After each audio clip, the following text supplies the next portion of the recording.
Thanks, everyone. Joining us from Duke is head coach Kara Lawson, along with student athletes Ashlyn Jackson and Aluchi Akanawa. If you have a question, please raise your hand and we will get a mic over to you. Please introduce yourself and provide the name of the media outlet you're representing. If you are on Zoom, please use the raise hand feature if you have a question.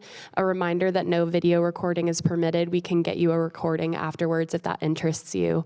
We'll begin with an opening statement from Coach and then open it up to the room for questions. Coach, whenever you're ready.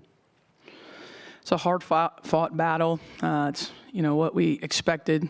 Notre Dame is a great team and a team that's really hard to prepare for and really hard to play because they have so many weapons and they're very good on both ends of the floor. I thought our team stayed really disciplined defensively.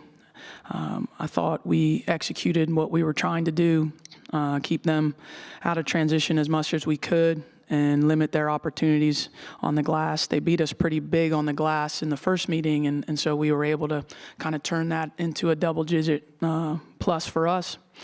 And then just made big plays late. I mean, it's what you'd expect in a March game. It was close, a possession game in the fourth quarter, and we had some players make some huge plays to give us that final separation.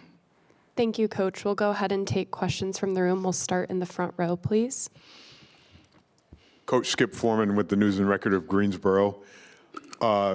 First question, neighborhood battle for the ACC championship. Does familiarity have a factor in this game tomorrow?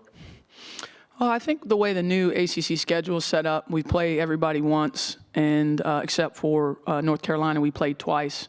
So really in this whole tournament, we've played everyone for the second time. I think there is a familiarity, certainly, with our program and NC State's program.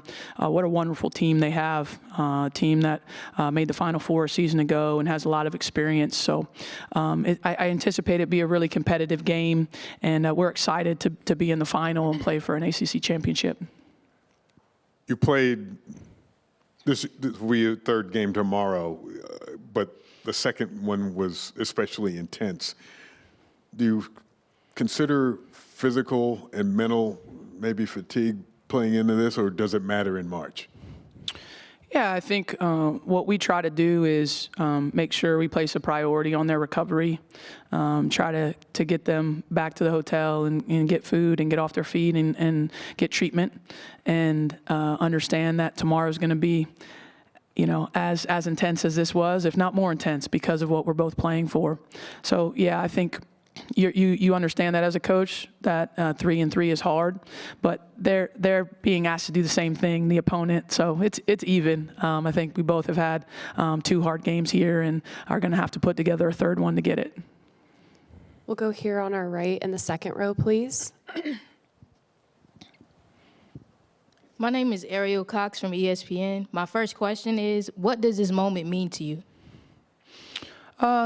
This moment means that we have an opportunity to play for a championship. And in my time at Duke, this is the first time we've made it this far in the tournament. And so I'm really proud of my team to advance, to have the opportunity to play for an ACC championship.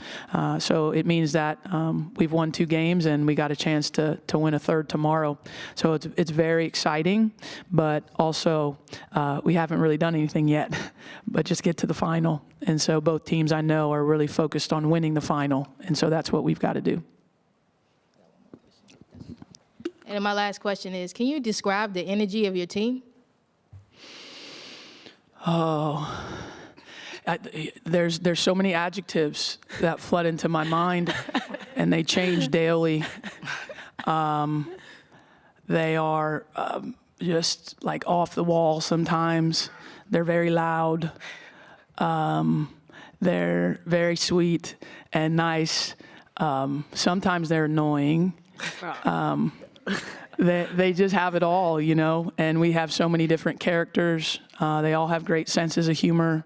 I think what I love I love a lot of things about this team, but they all have a good sense of humor. Like, we can make fun of one another, which I think is like a critical thing. Like, everyone can take a joke, and they make fun of me a lot too. And I think that's good when you have that, in your relationship with your players, and they have it with each other, is if somebody does something, like we're gonna make fun of them the next day.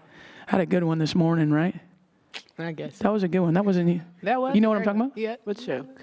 That was good. Oh. Yeah. That was a good one, right? So we laugh, we laugh, and nobody's above getting made fun of. Yeah, I think that's important. Yeah, nobody. We'll go right behind in the third row. Hey, Coach. Tyler Wally for the Duke Chronicle. Can you kind of talk me through the importance down the stretch of chewing clock and making sure Notre Dame didn't have that much time to work with, even as your shots may not have been necessarily falling down?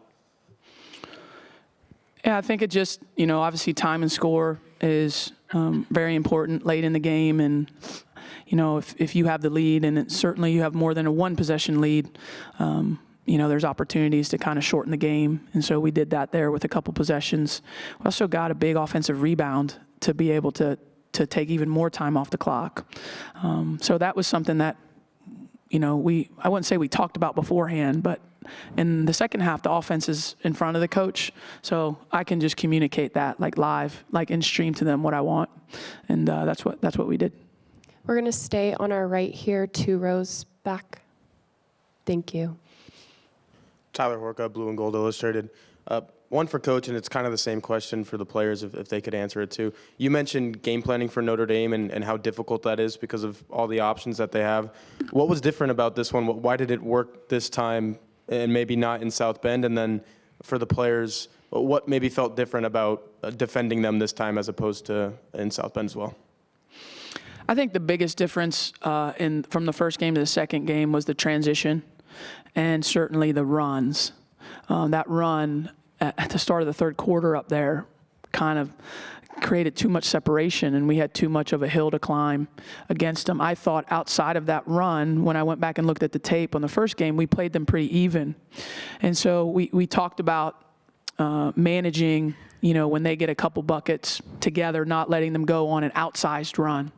Now that's easy to say and hard to do. But I thought the transition game, I thought we got them into the half court more times to go against our half court defense in this game than we did in the first game. That's what it felt like. I mean, I could be wrong. I have to go back and chart possessions and see, but it felt like that they were playing against our half court defense more than the first game.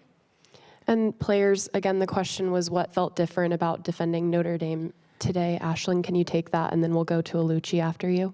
Yeah, it's kind of like what Coach said, our transition game, being, at South Bend up there, they capitalized on a lot of our mistakes. And I would say this game, the level of us competing was a major factor within that. They're a great team. And, yeah, we just knew that going into the game that we were going to have to up that competition level and, just continue to capitalize on what we needed to work on within, their transition game. Yeah, I agree definitely with what both Coach and Ash said, and really I just think it was our connectivity and us locking in on personnel in our defensive scheme. Thank you. We're going to go to this center section on the left. Megan Price, 3 Chicks in a Pod. I have 2 questions, actually. The first one's for Coach. We had an all-female ref crew today. Can you talk about how important female representation is on all levels of this game? I think female representation is very important.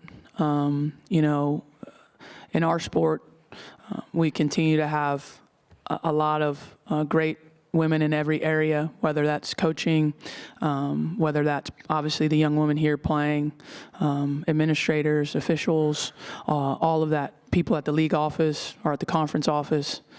Used to be in the NBA, league office, conference office. And I think that's important because my players and everybody's players, but I'll speak to my players specifically, they see women at every level of our department. Our athletic director, Nina King, is a woman. And so our players know there's no limits to the different places that they can reach within the sporting world and within the business world, not just because they're very high achieving and players that are very goal oriented, but because they can see. So our goal is to just continue to surround them with good role models and continue to get them thinking big in terms of what their futures can be, because they can be just as bright, if not brighter, when they finish playing basketball. And then for the ladies, can you talk to me a little bit about how much Jaden contributed? Her level of physicality doesn't necessarily translate to the stat sheet, but she was a momentum changer. Yes, I said once before, Jaden is everything to us, you know. Her ability, well, not verticality, but like just her being able to play any position on the floor, you know, and then on defense, you know, she's big for us. She helps us out a lot. But yeah, she's great, you know. Jaden, I would credit her a lot because she brings it every day in practice, you know. And, you know, coaches on all of us really to like, you know, reach that level of competition that she brings every single day. But yeah, she's really big time for us. Yeah, I mean, I would say I know sometimes I get called the Energizer Bunny, but I mean, I was just talking about this with her yesterday, actually. I feed off of her a lot. Her energy and her intensity just fills me up. And honestly, I look to her whenever I feel like our team needs some intensity and we need to bring it up a little bit more. We're staying on our left in the back, please. Tucker Terry, 3304 Sports. Coach, you had 8 players score at least 4 points tonight. No one had more than 14. Can you just walk me through the depth of this team and what it means moving forward in the season? I mean, all season we've had a rotation of 10 players, and I'm very confident in all of them. We haven't played 10 players in every single game, but we have a great deal of confidence. You know, I need to mention DeJesus. She was unbelievable. She came in the first half and changed the game for us with her shot-making ability, with her fearlessness on the drives, and with her defensive presence and just her competitiveness. And we talk about that a lot with every player on our team, is be ready to make plays. And I'm confident in all of them to make plays at any moment against any team. And so when they get in the game, they know that. And I thought she was a big difference maker for us to be able to make some plays and make some shots when we were struggling a little bit to score. She came in and was great. So we rely on our depth, something that's always been a big part of our team. We'll come in this center section back up to Lindsay. Lindsay, if you can raise your hand a little bit. Thank you. Lindsay Gibbs with Power Plays. This is for the players.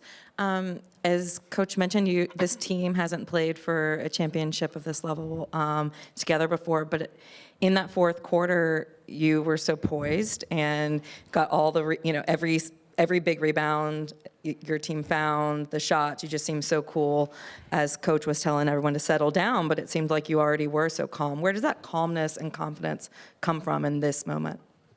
I feel like it comes from our determination to, continue to get better, not just get better, but within this tournament, like there's a lot of great talent and just, wanting to compete, at that level, tomorrow's going to be a big game and, we've just been focusing on that.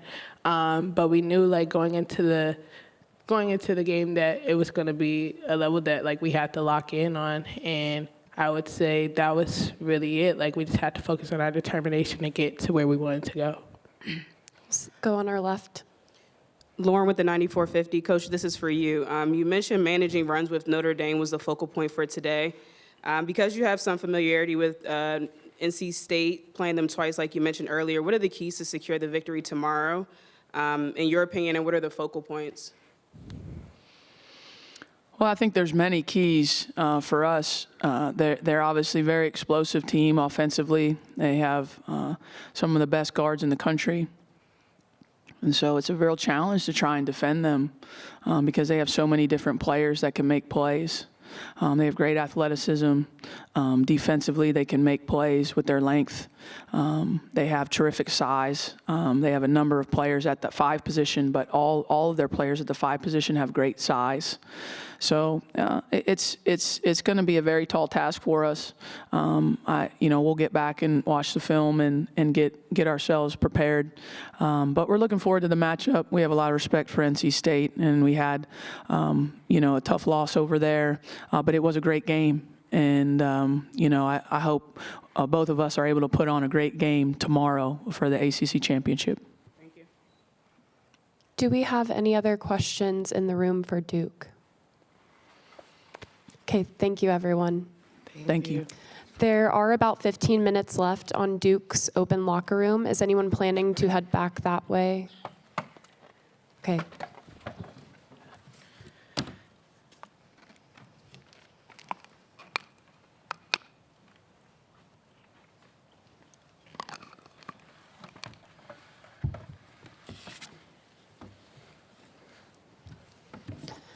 Joining us from Notre Dame is head coach ncaaw Ivy, along with student athletes Sonia Citron and Liza Carlin. If you have a question, please raise your hand and we'll get a mic to you. And if there are any on Zoom, please use the raise hand feature. We will start with an opening statement from Coach and then open it up to the room for questions. Whenever you're ready, Coach. Just real frustrated with the performance today. Didn't feel like we played our game defensively. Took us a while to get ourselves going. It's something that I have to fix when we get back, get an opportunity to get back to practice. But just defensive-wise, it's something that we talked about as a team, as a unit, to be able to rely on our defense when offensively, if our offense is not flowing, we always have to be able to rely on our defense, and I didn't think we had that today. We didn't do a great job on the boards, didn't match their physicality, so very frustrated with our defensive effort today. And again, this type of game, my expectations are a lot higher. I felt like we played below our standard, and so that's frustrating. We got to get better, and that's on me. I need to make this team get better, and that's something that when we get back on this court, we will be better for this loss. Thank you, Coach. If you could please raise your hand if you have a question. We'll start here on our right. Tom Noy, South Bend Tribune. Neil, you've talked about not playing to your standard now twice. Yep. Florida State and today. How do the post-game meetings with your team, do you find any answers? Do you figure out what's going wrong in that time? Yeah, I mean, that's always the goal. I think having a lot of transparency post-game, even, when things are going well, just the communication is a big piece of who we are. So yeah, I mean, I'm always trying to see the ways to connect with this group and just having transparent conversations. But I think that's a big piece of this is finding ways to come together so we can be better as a unit. We'll stay here on the right. Tyler Horka, Blue and Gold Illustrated. Coach, that's 3 losses in the last 5. Yep. You guys won 19 in a row before that. What's the biggest difference? Why have things kind of derailed a little bit? I would start with our defense. I think there's a lot of times with our defensive intensity is not where it needs to be. Our offense gets stagnant, and we have to rely on our defense and focus more on our defense in order for us to get going with our pace, the things that we do well at. And I think the games that we've lost, defensively, we've been lacking. So that if that's containing the ball, if that's we got out rebounded today, just having that intensity defensively, I think is part of the reasons the last 3 losses, which is frustrating because that's something that we work on every day. It's something that we've been working towards the entire season. I think offensively, some of the games that we're losing, where either it's too many turnovers and trying to find the mismatches, things like that, that we're out of sync a little bit. But I'm always going to go back to our defense because that's what we can control. And defensively, in those 3 losses is where I feel like we've struggled. We'll stay here on the right. Oh, excuse me, we're back where we just were. Thank you. For both of the players, Coach mentioned the stagnant offense. It seemed to be an issue today. What more can you guys do to kind of get into a better flow, and why do you think things are kind of muddy there right now? You got it. I mean, I think one thing is, again, what Coach Ivy talked about is defense. I mean, we don't want to play in the half court. I know obviously sometimes we have to, but we get our momentum and our energy from transition, and in order to be in transition, we have to get stops, so that's something we need to be able to rely on. And then again, just spacing and doing our jobs. I mean, we know the plays, it's just about executing and yeah, just doing our jobs. Go here on the left to Marissa. This is kind of a follow-up to that for the players. You guys are usually pretty calm when something doesn't go right on the floor, and it seemed like today some of the frustration broke through. Did you guys notice that at all, or was it just kind of the defense breaking down and working from there? Yeah, I think that just this last week and a half, you want to grow from every loss. I think that one thing we always talk about is we feel like we're the better team every game we play. And so a lot of our mistakes are our own and very controllable by us. So I think, the third time it happens in a short period, it's frustrating, obviously, because we're really the only ones in our way, we feel. And so we just need to be able to turn the page on that. And I'm still all in on this team, and I really believe that we can go all the way in March, but we have to turn the page. We'll go in the center section, please. Secretary, 3304 Sports. Coach, the offense actually came out pretty well in the first quarter, but for the following three, you only shot 30% from the field. Would you say there were any adjustments Duke made to kind of slow you down for the rest of the game, or was it kind of personal mistakes? Yeah, I mean, we just played them a month ago, but so we were expecting the pressure, we were expecting the hedge. I think it was more on us, things that we ran, not attacking ball screens, not coming high, like small things and habits that we do within our offense. I feel like we kind of got away from that, trying to get downhill, trying to force mismatches and finding them. And then, just we had a couple of really good looks, just not making those looks, but also kind of being one and done. We didn't do a great job of getting on the glass when we missed shots. So I think those all fixable things that are in our control within our offense, knowing that this is something that we knew what we were about to face today. We'll go back to Marissa on the left. Coach, you obviously touched on getting back to your defensive standard and then probably some rest, but is there anything else y'all want to work on in the 10 days, 2 weeks before you have more basketball to play? Yeah, I mean, kind of like Liza, like turning the page. I think it's a mental aspect of this, just managing the frustration, getting to the next play. Small things for us, like we got to come together and fix offensively, defensively, but a little bit mindset, coming in, playing the right way, things that are in our control. We'll go in the center section, last row. Cody Wagner, 3304 Sports.